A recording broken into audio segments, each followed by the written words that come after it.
ফোনটা রেখে দিল ভাবি। রিমির চোখের কোণেও পানি। রিমি বলল, অনেক, আপনি কি মানুষ? আমি বললাম, কেন? রিমি বলল, যে আপনার বাসা ছাড়া করলো, মিথ্যা অপবাদ দিল, তার জন্য এত ভাবছেন?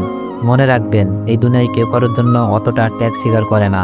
আমি বললাম, তাহলে আপনারা কেন করছেন? আপনারা তো চাইলেই আমাকে কিছু টাকা ধরিয়ে দিয়ে চলে আসতে পারতেন, কিন্তু আমার ভালোর জন্যই বাসাতে নিয়ে আসলেন, ত্যাগ স্বীকার করছেন। রিমি বলল, আপনি আমাদের উপকার করেছেন, ধরে নিতে পারেন তাই আমরা আপনার উপকার করছি, কিন্তু মিথিলার দুলাভাই তো আপনার সম্মান ডুবিয়ে বাসা থেকে বের করে দিল। রিমির কথা যুক্তিযুক্ত। আমি বললাম, মিথিলা আমার চাচাতো বোন, যাকে আমি ভালোবাসতাম, তার সম্মান কি করে নষ্ট করি বলুন তো? মিথিলা হয়তো একটা ভুল করেছে, আমি তার ভুলগুলো সংশোধনের কারণ হতে চাচ্ছি। সে যেন বুঝতে পারে কাকে সে অপমান করত। সে আজ তার সম্মান বাঁচানোর জন্য মুখ বুজে সব সহ্য করে গেল। রিমি বলল, আপনি এখনো মিথিলাকে ভালোবাসেন?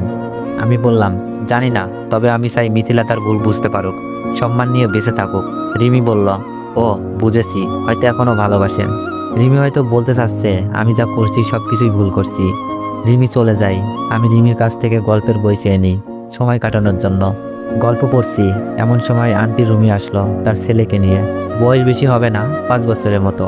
আন্টি বলল, খাবার খেয়েছো অনেক? আমি বললাম, জি আন্টি, রিমি এনেছিল। আন্টি বলল, আচ্ছা টিভি ছেড়ে দিব? আমি বললাম, না আন্টি, আমি বই পড়ছিলাম, বই পড়তে আমার খুব ভালো লাগে। ভাইয়া এদিকে আসো, বসো ভাইয়ার সাথে। রিমির ভাইকে ডাকলাম।